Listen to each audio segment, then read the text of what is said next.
This platform, Conversation, offers space for dynamic dialogues, featuring many prominent members of the international art world, and tries to address the current issues that face our ecosystem. We're happy this year in Basel to present 44 leading artists, gallerists, collectors, curators, museum directors, and critics, offering their unique perspectives across 12 panel discussions. Our talks cover an enormous range of topics, 3 of which include the role of collectors in the NFT field, what are the responsibilities in a changing art market, how we can continue the fruitful collaborations that were born during the pandemic, I think one of the really interesting and rare upsides of the pandemic, and how with conflicts ranging across the world and quite close to us, of course, in Ukraine, we can ensure that culture and climate change remain on the agenda. The program has been spearheaded by my colleague, Emily Butler. Emily, are you here to take praise? There you are. Thank you, Emily. Who is not only the curator for Art Basel Conversations, but also is the guest curator at the wonderful Whitechapel Gallery in London. We're delighted, I should say I'm delighted, because I'll be a little taken, to be joined today for the first talk by 2 extraordinary supporters of the local art scenes. My friend Füsun Eczacıbaşı, who I love, but I always mispronounce her last name. You will as well. Who established SAHA in Istanbul. Really a great private initiative in a place where the public domain hasn't done the job that it could and that it does in other countries. And I think Füsun took a hard look at what was going on there and figured out a great solution, which has been going on for many years. Margaret Hoffman, wonderful philanthropist, from a city, Dallas, which has a unique model. I remember I was talking to someone from Los Angeles, who's actually is a collector who's both in Los Angeles and Dallas. And I said, you come from 2 cities which are totally opposed to each other. And the collectors in Los Angeles are very competitive with each other.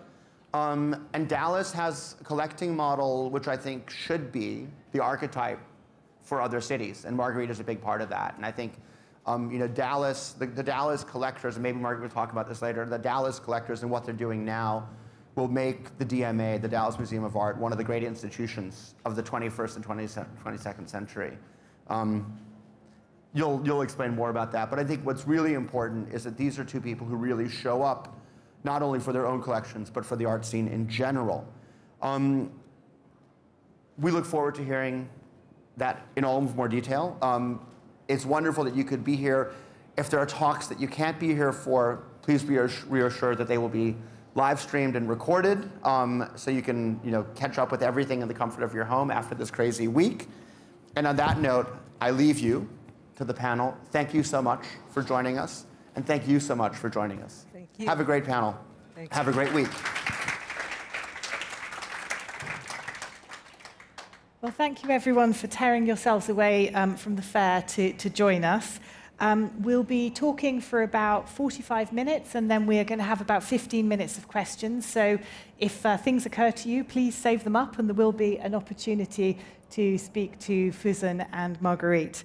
The panel is about collecting, the future of collecting, how collectors can build ecosystems. And I'm very struck about how important collectors and patrons are becoming in that way. Obviously, collectors are very important for artists' careers. We're at an art fair, so we're very aware of that. And of course, they've also been very important in the history of building museums. I mean, I'm from London, and the British Museum collection, probably one of the most famous museums in the world, was started with the collection of one man, Hans Sloane in the 17th century. The National Gallery in London started with the collection of John Julius Angerstein, who was a very successful merchant in the 1800s. And obviously we're in Basel, and I think many of you are aware of the role that private patrons and collectors have played here, not least Ernst Beiler, who was of course a co-founder of this fair. As Mark said, I'm delighted to be joined by Füsun Eczacıbaşı and Marguerite, almost not bad, and by Marguerite Hoffman. Füsun is from Istanbul, Marguerite is from Dallas. They have very long philanthropic CVs. I don't think I'll be able to do them full justice here, but we will touch a bit on their interests that aren't just the art world. Maybe I could start with you, Füsun. Your family are actually well known, I suppose, in Turkey in the art world because your husband's father started the Istanbul Modern Museum and also founded the Istanbul Foundation for Arts and Culture, which runs festivals and probably for us is of most interest because of the Istanbul Biennial, but performing arts, music, jazz, all kinds of things.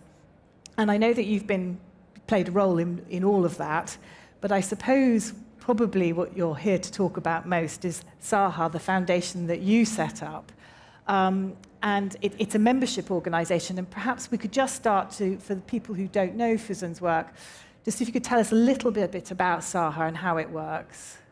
Yeah, thank you, Jane. And it's a great honor to be with these wonderful two women here. And SAHA is a philanthropic organization based in Turkey. Our office is in Istanbul. And it started as an organization to support art and artists from Turkey to enhance their participation, their inclusion in the cultural networks.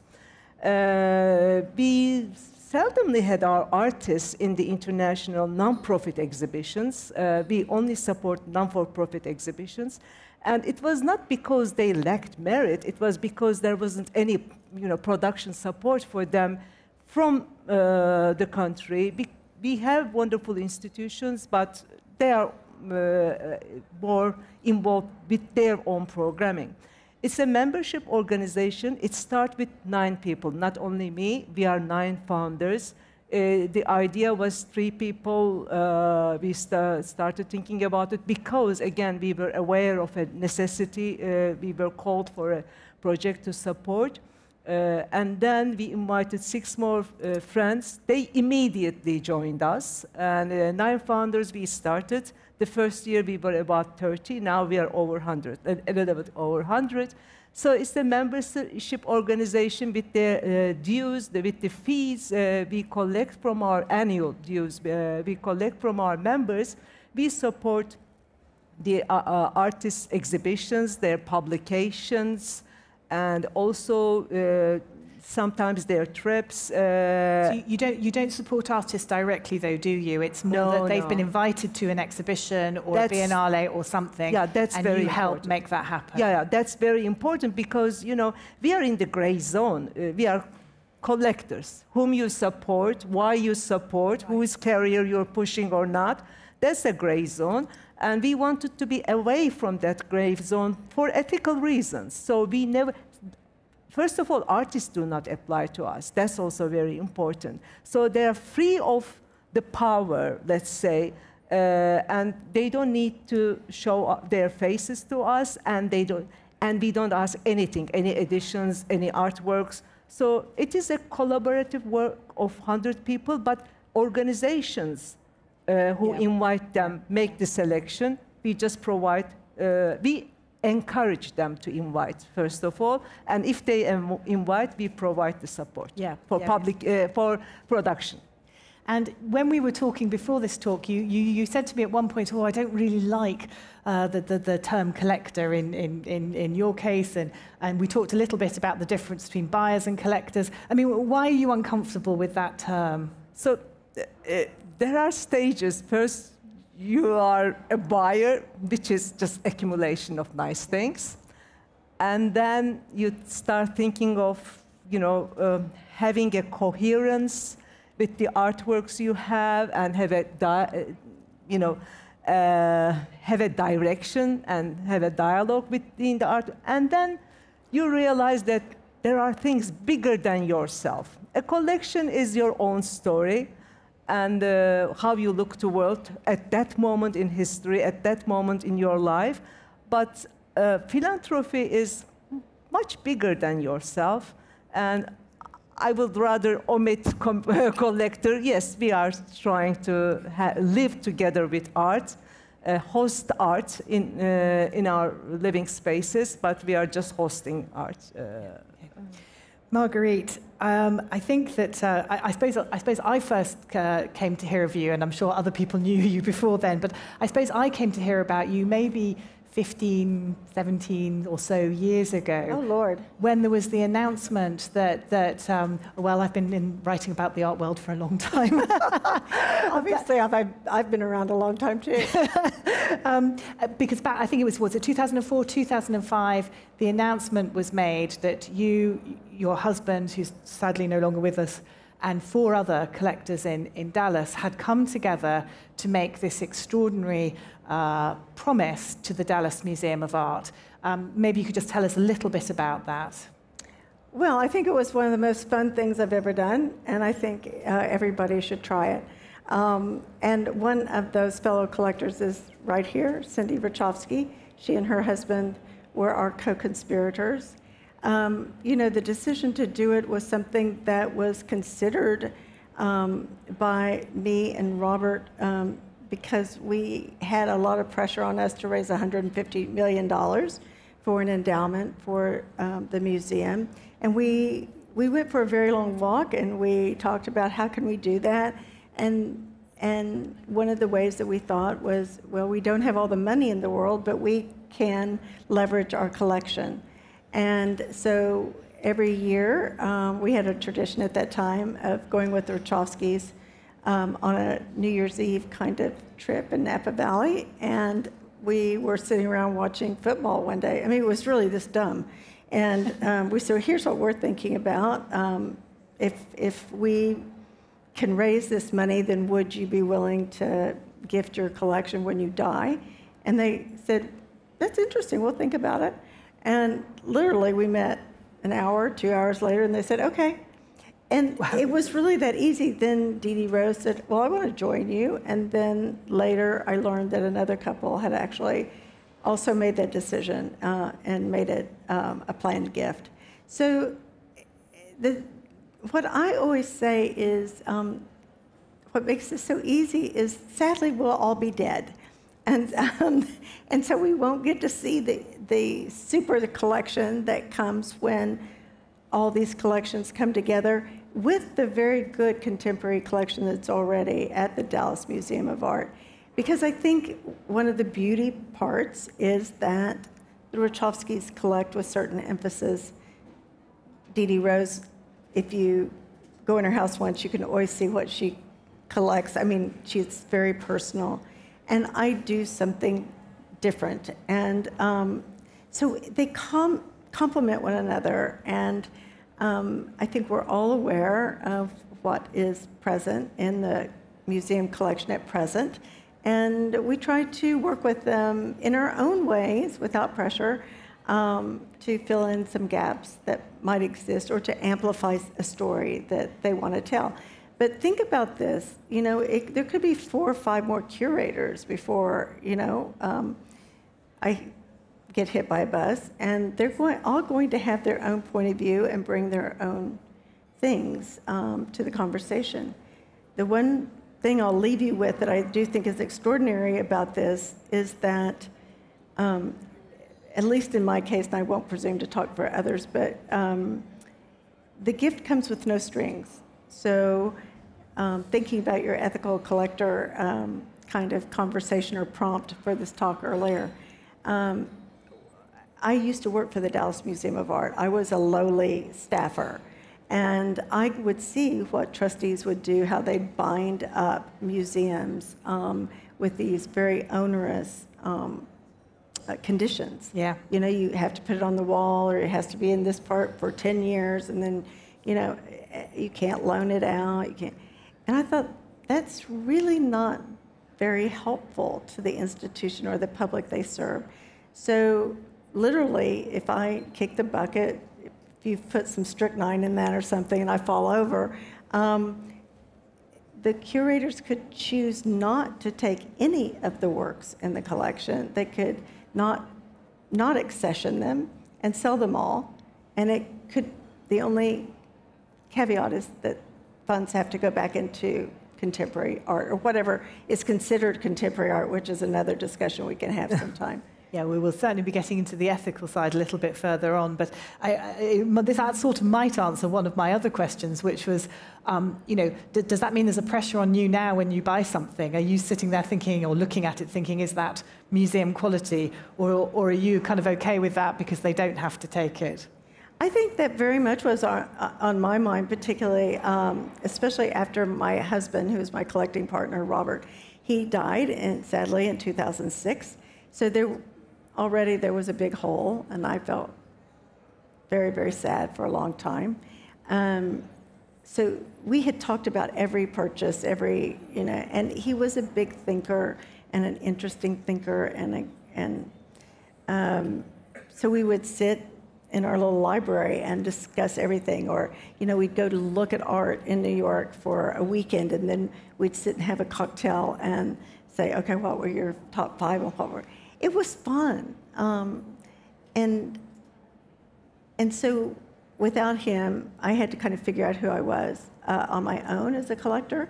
And with this kind of spotlight of not only now being a widow and very much associated with this bequest, but that mantle, I thought, was oppressive is too strong a word, but it was certainly recognized. And I think that's when I took a little detour over into medieval manuscripts for a minute, where I could kind of recreate my own persona. But rather than thinking of it now as a huge responsibility, I think about what appeals to me and then letting it go when it goes into the public realm, and others will decide whether that was a really good choice or whether that was the product of a boozy lunch, talking. I mean, so I think I've made peace with it. Yeah. I think that people are often interested, and certainly I am, in what motivates philanthropists. But I wondered if we could just go back a little step into what motivated your interests, both of you, in the art world. And I think that you both studied art in different ways when you were at university. Füsun, you studied architecture, but you were at the Academy of Fine Arts in Istanbul, and I believe you were surrounded by artists and made friends with artists. And Marguerite, I think you know more than a lot of collectors, because you studied for an MA in art history at the University of Virginia, and I think your initial intention, and indeed your initial career, was working as a curator and gallerist. So how did that initial early study affect your thinking going forward, Füsun? Me. Of course, when you study together with artists and witness their struggles, their problems and everything, you become more close. And it kept me being close with the artists. And that's how I got to know the problems they are facing and what is needed in the ecosystem. And that made me, do you hear me still? Okay. Can I still hear you? Okay, you're fine. I think you're golden. That's okay. And so that's how I was not the one who is thinking top-down what is needed for the ecosystem. That's how it is created together with the artists. That affected what we have been doing a lot. Briefly, I can say that. And also, when you behave as a partner, not as a collector again, you behave as a partner, it is much more, in a way, you're included to their ecosystem, and you are included to the needs. You know more about what is needed and what is the gap in the ecosystem. Yeah. And I suppose, Marguerite, for you, your art history training and that leading to working in the art world probably gave you a very good insight into how galleries work and how museums work. I've seen a lot, and all of it helpful. And I feel extraordinarily lucky that I've been able to have a career. I think that sounds way too glamorous in art, but the sweet spot to me is coming back to having this privilege of being a collector and then using that in some way to make a difference. And when did that turning point come? What made you make that step from saying, okay, you know, I've bought these beautiful things, put it in my house, gallery, whatever. You know, when did you think, actually, I want now to make a social difference, Marguerite? I think my story started very early. When I was a child, I used to go to Washington, D.C. Every summer because my grandparents lived there, and they didn't know what to do with me during the day. So they realized that I kind of liked going to the National Gallery of Art, and my grandmother literally would pack me a little sack of lunch and send me off. And I had some original insights there that I don't think were conscious at the time, but must be osmosis or something, that great museums are built from by individuals amassing what they found to be hopefully personally important and meaningful, but then this idea of letting them go, giving them to the country in this instance. And that allowed for people to have access to these things that they weren't lucky enough to acquire, but that other people had made available to them. So I think this idea of access, I grew up in Oklahoma. We didn't have a lot of great museums. If anybody else is here from Oklahoma, I don't want to offend you. But it was a little bit better than the Dust Bowl age, but I'm not sure quite how much. And so going to a place where there was an embarrassment of riches and understanding how that had been assembled, I think made a big impact on me. So access is just something that's kind of not in a organized way like your family through art organizations that you've funded and started, but access maybe as a public servant. My grandfather was a congressman from Oklahoma for a very long time, and this idea of serving the public, giving back, putting your hand down to the next person in the ladder, those were all of the values that were kind of very important in our family. And so if you got to some place where you could reach your hand down, it was incumbent upon you. That was your social responsibility and your personal responsibility to do that. So some of you here that are my friends have heard me talk about myself as a hedonistic do-gooder, because I think that's the only way you can justify what we do as collectors, just to take it all in and live with it and, you know, enjoy it by yourself. Look, I love that. I do that. This is my dirty little secret. But the way that I balance that out is by trying to think, how is it going to be available now through loans or assistance to institutions, and then what greater impact can we make later? So I'm always straddling. Like, I've just been at the fair for 30 minutes. I've already found 5 things that... I'm sure the galleries will be very pleased to hear that. that I would love to live with, because I think those things would teach me something. But you leave this place and you look at the news and you realize that, gosh, there's political concerns, places, people that we might need to be propping up. There's, you know, countries in great suffering. And so that balance, how we ask ourselves those questions and the answers that we choose to believe are good enough, that's what I struggle with every day. Füsun, when did by the way, I want to correct the terminology about being a collector, because it is practiced in different ways in different countries. In your country, you know, all museums are founded by collectors, and it is totally a different story in other parts of the world. So yeah, thank you. No, I appreciate that. My reaction was, to that part, you know, because there is no practice like that, because it's not encouraged by many ways. Yeah. Yes, there's no incentive for you. Yeah, exactly. All the members who are making annual donations to the organization, they don't have any tax benefit. It's total generosity of them. So it is practiced differently. That's why I wanted to make clear that I'm not against it. No, but I hope that philanthropists give because of what they feel inside and what they feel compelled to do, and that we're not all doing everything for a tax consideration, regardless of where we live. But it's a reality that we do benefit from it in the United States, and it makes it a little bit easier.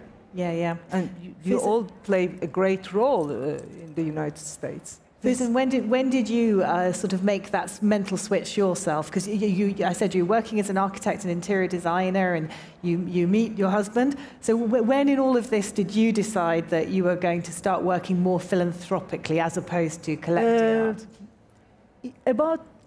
It was along the way. I was raised as a socially responsible person, and there are many other causes that I believe and I work and I dedicate my time as well.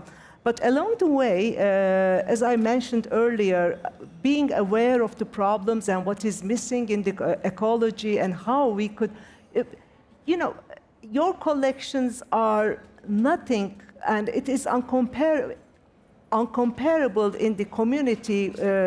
A part of your annual collection budget would make a big change if you make it a collaborative work. So it's not only one person.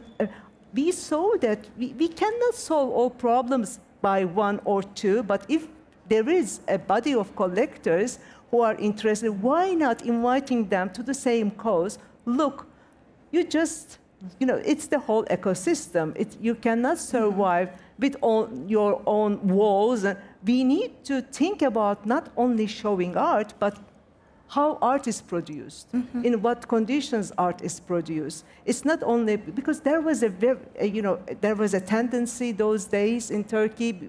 Everything was much nicer than today, and everyone was thinking. When are we talking about here? 11 years ago. 11 years everyone ago. was thinking about building up a private collection, a private museum. Even if you have a small space with a private collection, you were called a museum. But, you know, who is making those works and how they are producing it? No one was thinking about the production aspect of it. Anyhow, this started 11 years ago because an artist duo approached us. They were invited to Tate, and they were not able to go because they couldn't find the funds they were promised. They couldn't. 3 of us organized and sent them, and then another one. And then we said, come on, we should do something under a structure. So it was exactly 11 years ago. And along the way, we shaped it. We progressed according to the needs. If you want me to go into how, you know, it has changed, I can tell about that, because it didn't stay as just providing funds for their international exhibitions, but then we started, you know, providing funds for the publications, because, you know, exhibitions just you shut down after 3 months or at most 6 months, then nothing stays. Publications, and then we realized that we need to have their, you know, not education maybe, but their growth. So we started collaborations with like Rijksmuseum, the Rijksacademy. So in Istanbul, in Turkey, is there nothing that's equivalent to, say, the Arts Council in England? SAHA is the equivalent of Arts Council. So there is no public funding. That's really what I was about to ask you. So what is the situation in Turkey? There is zero public funding for contemporary art. Right. History, we are very proud of. There is more than enough. But for contemporary art, there are many reasons probably behind it, but we don't have any public support, so it's all private. So this is why private companies and foundations have to exist to create the contemporary museums and the Istanbul That's Biennial. how, for instance, this foundation my father-in-law started 50 years ago, exactly 50 years ago.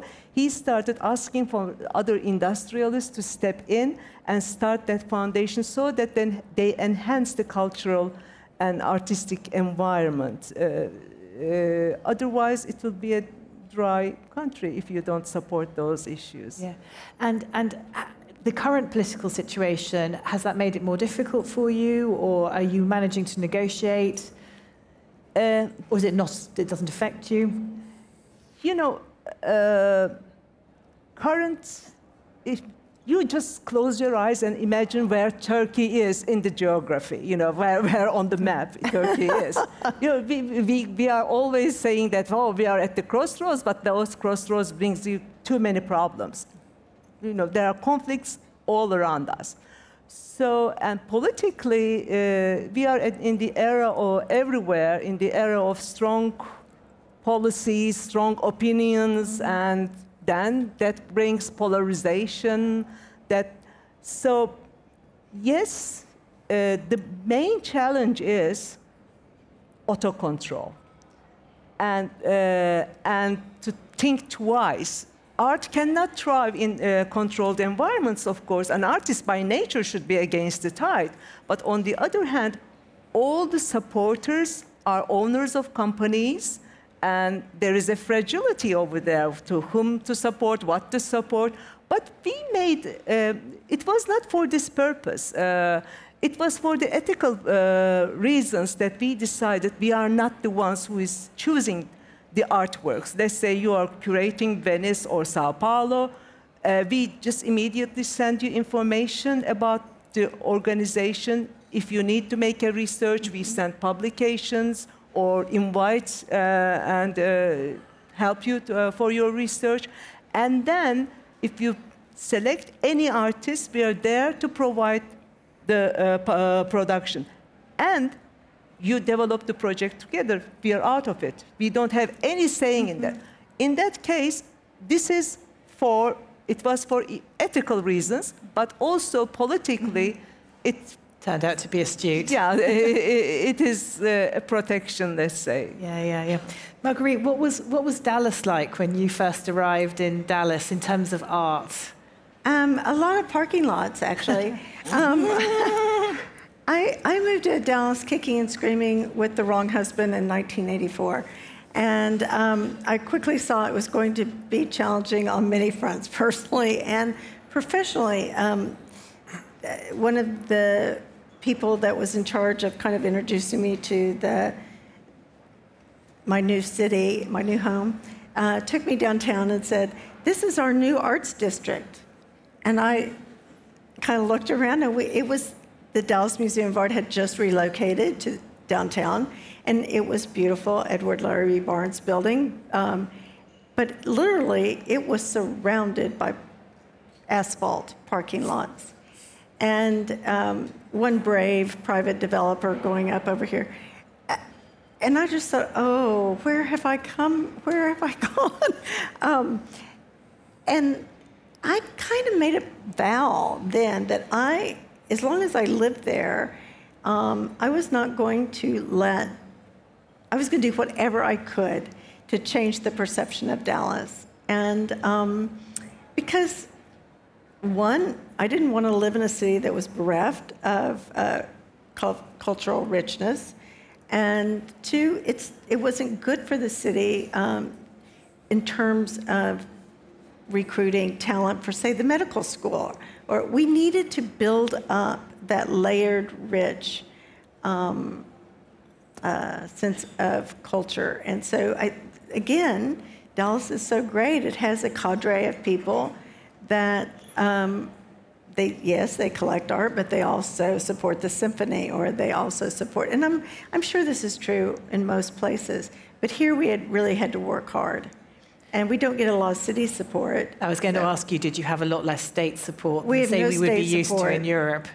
You might get a grant from the NIH, but no support you can count on really on an annual basis. Even the little bit that the Dallas Museum of Art gets from the city, you never know. It depends on the budget, whether they have a surplus or not, whether you're going to get it.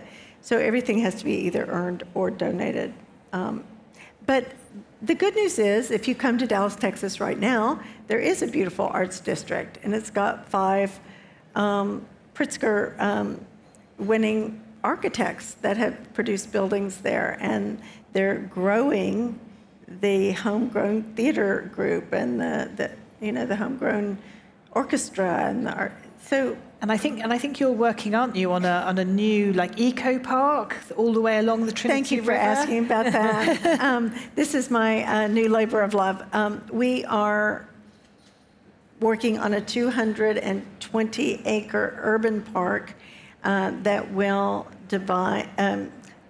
symbolically bring together the west and the east sides of the city, and those are really the economically disadvantaged and where the economic growth has historically been. And it's also been racially divided.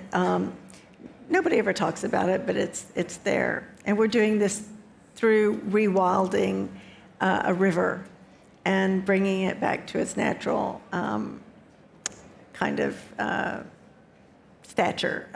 So I think what COVID really allowed people to see how important green space was, how important being in nature was, and we're using that as a lever to symbolically bring our city back together to address some questions that I don't think we've ever really fully addressed in public conversation. I mean, I think the environment is obviously creating this environment that brings people together is obviously a crucial part of that. But will there be any art in it, any public art in it, or is that a kind of... I'm sorry, I didn't miss that last part. Will there be any public art in the park, or is that lower down the list? I think it's lower down the list. We have to get the money to build the park, first of all, and we're halfway there. But, and we're trying to do a very careful protection of the neighborhoods that exist around the park, because we don't want to displace or create tax burdens on people that have lived there for generations. So there's a lot to it. It's very complex. But no, we're not getting any city money. And Dallas just does it all by digging into very generous pockets. And I'm proud of that tradition, but it would be great if we had some kind of a safety net. But I just don't think, particularly in Texas, that will ever be a part of our culture that we can depend on. Mm-hmm. It's kind of every man for themselves. But in that every man for himself or every woman for himself, what's... Oh, no, we don't have every woman for that. Okay, all right. No, not at all. Sorry, not to get political. But. But what I was interested in is that both of you, in your way, in the art projects, have really supported existing structures. You supported the Dallas Museum of Art. The way you're working effectively supports the Tate or the Venice Biennale or whoever needs help with production and travel costs and the like. Why did you decide to do that rather than, say, setting up your own private museums or private galleries? You were talking about the fact that there was a lot of people wanting to do that in Istanbul 10 years ago. There's a lot of people in America have indeed, I think about Miami, people have set up their own thing. How do you think people should make that decision between supporting what's already there or setting up their own thing? Perhaps Füsun first. Supporting already existing ones, I believe, is a great way to learn about the ecosystem. Throughout years, through Istanbul Biennial, through Tate, and also New Museum. I joined the New Museum trustees as well. So it is another level. You learn more and you appreciate much more. For instance, for me today, criticizing a curator who curated a biennial is nearly impossible. I have been witnessing the last 6 Istanbul Biennial curators, because they stay with us, we have a curator residence, how much work they put into it, and just visiting the show for 2-3 hours and then criticizing is a no-no for me. It is, because you cannot get into the brains and everything. So that made me learn and understand. And then how we started SAHA is a byproduct of it. But then when you are together with 100 people, it has a magnifying effect, and it starts, being like a snowball effect. It grows bigger and bigger, bigger than you first imagined. And then that awareness causes the sustainability. Now their children are becoming our young members. I can imagine it's got a long sustainable then, Otherwise, it would be just something about yourself, and in just 10, 20 years, that's gone. But it should be sustained, and so creating an awareness and also creating an organization owned by all stakeholders makes it sustainable. That's how I realized from my experiences. So, Marguerite, what stopped you making the Marguerite Hoffman Museum of whatever? Oh, so many things. First of all, I can't imagine anything more difficult. It is hugely time-consuming and resource-consuming, and I'm just not that disciplined. And again, I just go back to this idea of the little girl from Oklahoma who didn't really have a lot of exposure to art, and I think there have to be other little girls and boys that don't have a lot of exposure, but if we create it in a big, messy public institution where we can also show it with art of the past, because that's how I think we really learn about contemporary art. I believe that the artists that are working now that are the most profoundly interesting to me are well grounded in art history. They have looked. In Istanbul, you're surrounded by it, history. I mean, I envy that so much. We were the imperial city of four empires. Exactly. Roman, Byzantine, Latin, and Ottoman empires. Exactly. So there are many levels of history. That's true. We don't have that. So I think you have to put yourself in situations where you confront work that was done in other centuries and other cultures, and hopefully you get curious about that. And even formally, the way paintings are made, or the way tapestries are made, or the way, ceramics are made. There's a tradition there, and to be unaware of that, I think, is to miss a huge part of what being an art enthusiast is about. So, people ask me, what would you tell a young collector? My answer is always going to be the same. Study art history. Take a look around. I mean, kind of understand what went before. It's just like, how do you become a good human being? You don't just start, tabula rasa with, you're the first man or woman standing. You look at history and you see what's come before and what your place can be to advance the civilization. At least that sounds too grand, but that's kind of how I think. But true. We're on a continuum. We're getting to the point where we're going to take questions, so if anybody would like to start putting their hands up, but while you all think about that, I'll just ask a little bit about the relationship with museums, because I mentioned how important the relationship between collectors and museums is and is increasingly, but obviously there are also concerns that people over-influence museums. I mean, there's been a lot of discussion about people buying two works and giving one to a museum, or sometimes on acquisition committees, somebody being very sort of powerful. How do you think people should avoid that? How can museums avoid it? How can collectors avoid becoming that person? When we wanted to start this organization, we started talking to artists and asking their ideal model. What are their concerns? What should we refrain from? And one of them said, silence. I love that. I want to meet that person. And when he said that, we just really decided to shut up. Yeah. And it's not about us. And why casting a shadow on artists and art? When you support an exhibition, the banners of the supporter is much bigger, the company much bigger than the artist's name and everything. So do it silently. Real philanthropy does not shine or shout. So that's what we learned from the art community. Have you encountered any of these problems, Marguerite? Yes, that's why I'm no longer on the board of the Dallas Museum of Art. I was for 20 years, and you see everything.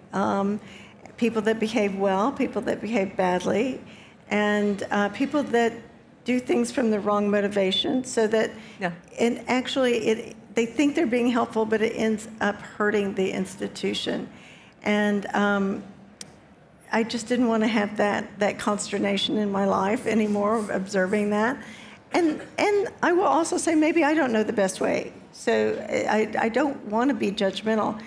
The best thing for me was to step away from it, from a governance point of view, support all I can from a little bit of a distance, and then do my own thing as a collector, knowing that this will be accepted by an institution and can be, as I said earlier, totally embraced or rejected. So I'm trying to walk this balance. Yeah, it must be tricky, because I mean, we all have egos and we all like to influence things. I mean, who doesn't? I think we really all do, and I think we have to be aware of it within ourselves and govern ourselves accordingly. Do we have any questions for Füsun and Marguerite? I'm hoping to see a hand waving somewhere. Oh, somebody at the back. Hello, hi. I lived in Texas, so I feel the pain on parking lots and asphalt, definitely. Probably from Füsun's initial definition of a buyer, right? I'm a buyer trying to turn into a collector, et cetera, et cetera. And probably for the both of you, but I'm looking at Marguerite as well. When you're too much of a hedonistic buyer, how do you find your collector voice? Because that's something I've kind of struggled with, where, you know, you go in and you see wonderful pieces and you want to collect, and, you know, after a point, it's not healthy. So, you know, at what point, when do you know, how do you find your voice as a collector, and how do you know when you can transition? Well, I remember very well having a museum director come in our house one time and say, "Ma, you have a lovely collection." And we had never thought that way. We had never thought we had a collection. We were like, what? We bought some things we loved that we wanted to live with. And I know that sounds like a lame answer, but I just continue to look and look and look. And then if you make mistakes, don't be afraid to jettison those mistakes, because you're going to grow and change as a person, and therefore your collection may grow and change. And I think just simple rules like try to wait 24 hours before you pull the trigger on something that's something I don't abide by, but I would suggest it to you.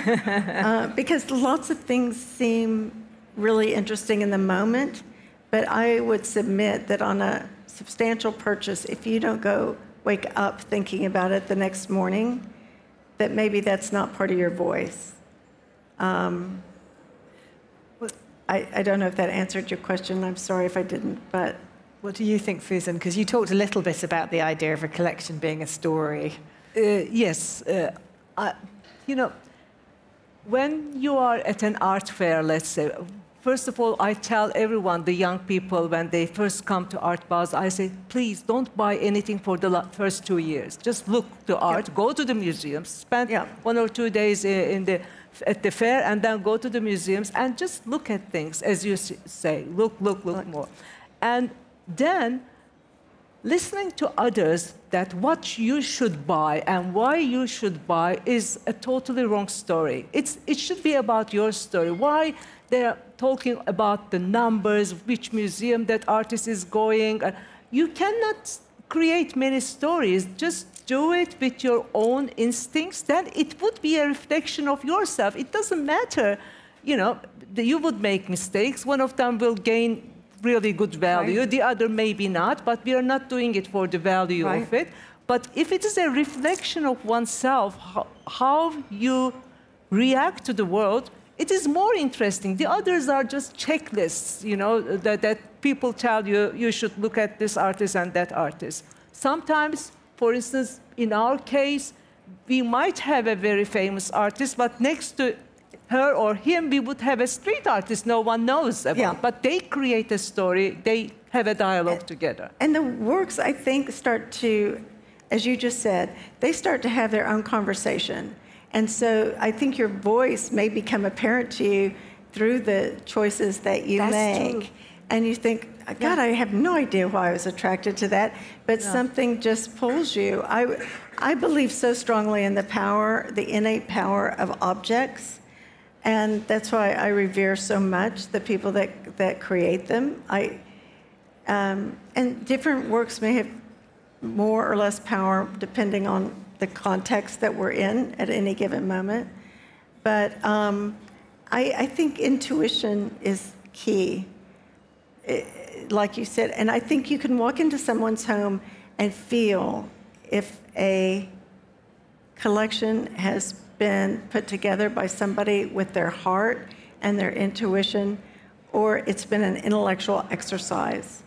And if you are follow or market exercise. Yeah, market also. But there can be people that don't listen to the market necessarily, but they take some kind of an armature for their collection.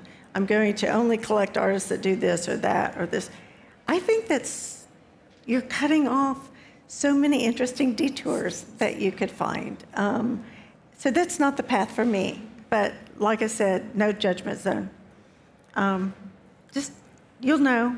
Yeah, there are many different ways, as you say, no judgments, but it becomes very obvious if it is done by your heart or by your ears. Well, you hope you're not being stupid. There has to be. And this is where it gets gummy, because if collecting is one of your, not full-time, but close, very, it takes up a lot of time and space in your life and a lot of your resources, you have to bring some intelligence to it. You can't, for me, I know, for instance, if my banker calls me and says, wow, we were so happy that the whatever collection did well at auction, I think, oh gosh, this is a financial consideration. If people are your bankers watching to see how the auction goes. So you can't be foolish about the market side of it. Be educated about it, but don't let it rule your thinking or your choices. The question over there, and then one here at the front. Yes, I wonder if I could ask you about the nature of museum quality art. I would argue that perhaps 99% of the art that people buy would not be museum quality. If we look, obviously we're in an elitist situation here where it's Art Basel, where everything is classified as museum quality. Could you tell me, both of you, how much art you have bought which perhaps didn't turn out to be of museum quality? No. I'll find out, won't I? I mean, somebody will send me a telegram. I think that question is a very interesting one, because I think there's a lot of conversation right now about challenging what should be included in museums. About to say, the definition of museum quality is really shifting, isn't it? Right. So what side do you want to take on that? I had this conversation last night at dinner. I said, where does quality come in to the conversation? Like, if you were asked to go into a room where, take any artist that is well known and going for a gazillion dollars now, and you had the choice, first choice of any work in the show, that's when I think we test ourselves as collectors, and I wouldn't label myself this way, but perhaps connoisseurs. That's where your eye gets trained, I think, in being able to discern what's the best picture here, or what's the best. And best may be quality like you're talking about, or it could be just best for me. I think this is a very sticky subject right now. And it depends which way you want to wrestle this to the ground. But I do believe in quality. I believe quality wins out over time. But I also think we need to open a lot of doors that weren't open before to think about things that should be included in that conversation about quality. Does that make sense? Yeah. What do you think, Füsun? I don't know the numbers, and probably our kids will know after we leave this world. But we don't care because, you know, power, their message is much more important. The power of the artwork that I see in front of me is much more important. And as you say, in an exhibition, in a museum, if it's a solo show, it's a totally different story. But if it is a, you know, a group show, then an artwork which, again, like in our collections, an artwork might make more sense than an artwork that is valued. And throughout history, we have seen so many examples that an artwork was just neglected, and a few decades later, it was appreciated. And if that question in mind, we would behave, I don't think we would be having a meaningful collection or meaningful group that has a dialogue. So quality and power, very important, but other than that, that won't be my concern. Yeah. I think there's a question over here from Emily.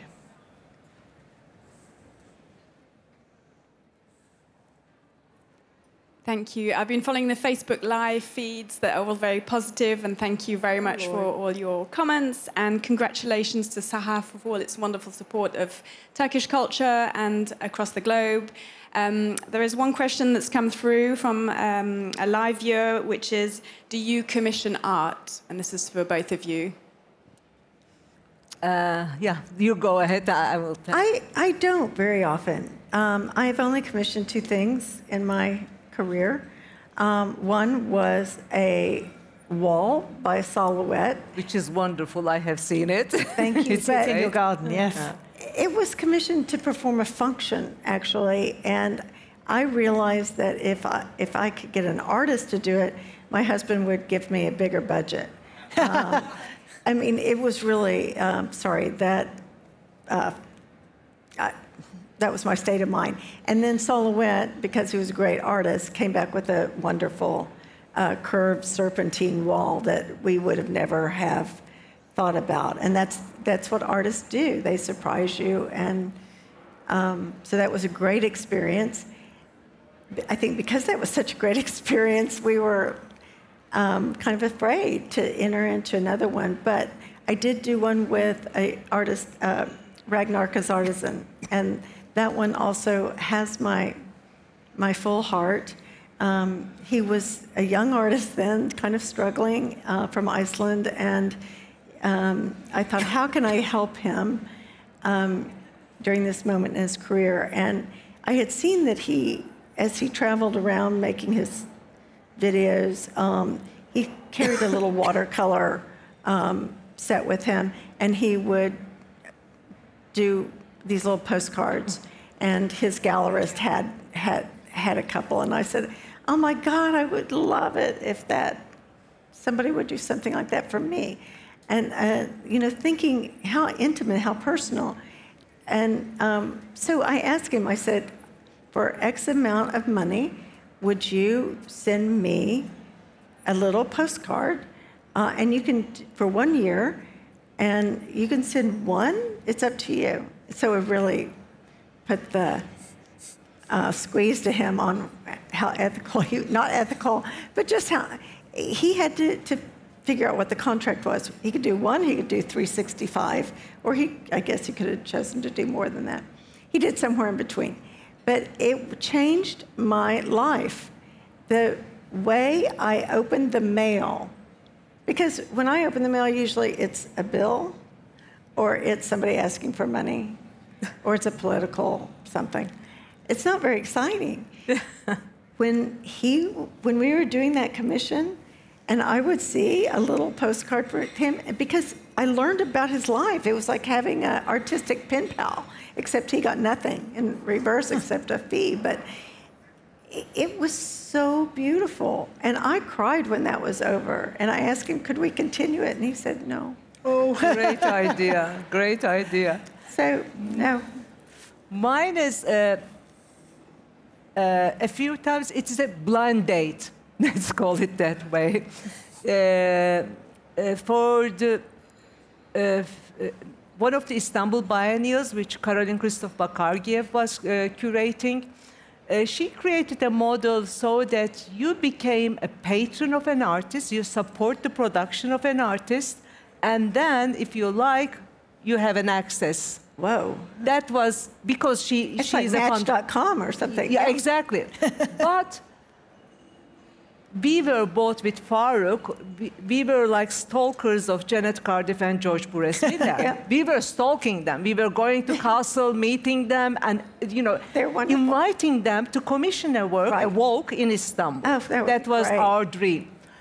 And they never had that time, and the works we always saw were museum-sized works. And I said, Carol, if you are going to invite them, we are here to support.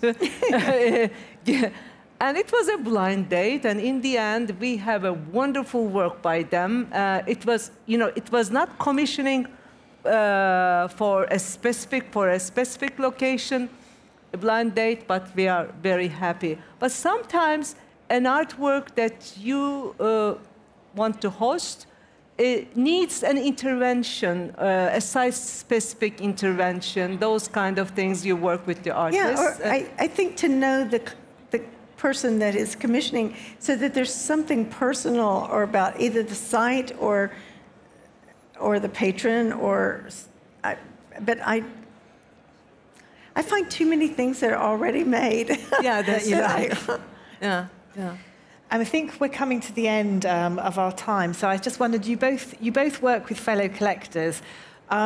You said that you often asked about advice about collecting, but what about philanthropy? If somebody is thinking of making this step and becoming more engaged, civically or socially engaged, what advice would you give them, Marguerite? Well, I was talking with Cindy about this on the train coming over from Zurich today, and I think my answer is that I hope people live their life in a congruent way. And so what I'm trying to say is you're not one person in the art world and another person in your social life.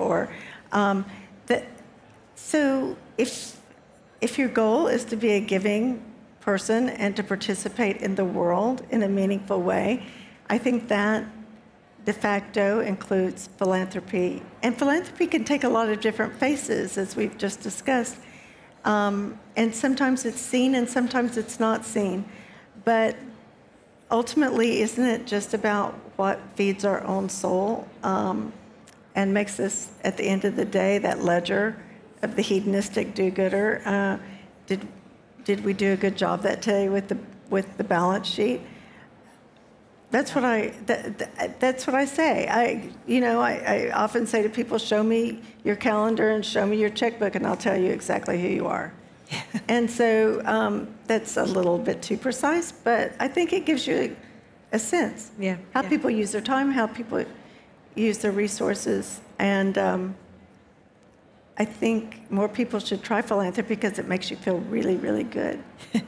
Füsun, you've persuaded a lot of people to join SAHA, or maybe they just turned up, but I'm sure you had to do some persuasion. So what do you think to people who would like to make the step? Make it owned by the community, not by a few people. That's, for me, very, very essential. And as I mentioned, real philanthropy is silent, and it's not about yourself. It doesn't necessarily be an art, philanthropy about art. Right. Whatever cause you believe, you just try to understand the needs of that field and just according to those needs, shape it. And I believe Eduardo Galeano's quote is perfectly describing what real philanthropy is. He says, I don't believe in philanthropy. I don't believe philanthropy is charity. it is solidarity. Oh, I love that. Isn't I've got it? a great two way good to ones end from it. you now. Silence and this one. Silence and solidarity. Yeah. But I would also say, Jane, if I may, the whole notion of philanthropy is getting challenged as well. My children don't talk about philanthropy. They feel like that is a term that implies too much of the patriarchy and too much of a hierarchy. The hierarchy, and so I'm learning that the conversation is shifting. I'm not sure the ideas are shifting behind the language, but the way we talk about it, I think, is... It is changing, but there is a recently I talked to an NFT artist. we were going to talk about NFTs, there even are though we other weren't invited. about that, but I was talking to an NFT artist for another project that I'm interested, if he could create an NFT for the big supporters and everything. Refik Anadol from Turkey, but he's based in LA. And he opened a huge, totally a new perspective for philanthropy. He said, making an NFT is the easiest thing, but what about creating a DAO? Decentralized, organizational, autonomous organization. Yeah. So that could be the new model for the new NGOs, so that it doesn't have any center, but the supporters have a say in what they are supporting. But that's an interesting field because the young people are thinking about that. Then you're going to give up the power, and that's the rub. Yeah, we should make another year. Giving up power is a tricky one, and I also think that you actually mentioned it. There is going to be a panel on NFT patronage tomorrow. It's a companion panel moderated by my friend and colleague Annie Shaw. So that's a good one to come to tomorrow if this has interested you. I'm sorry we didn't get onto NFTs. Our time is up, but thank you everyone for coming, and thank you to my fantastic speakers. Thank you. Thank you. Thank you for preparing us so well. Thank you. I really appreciate it. Thank you for being with me.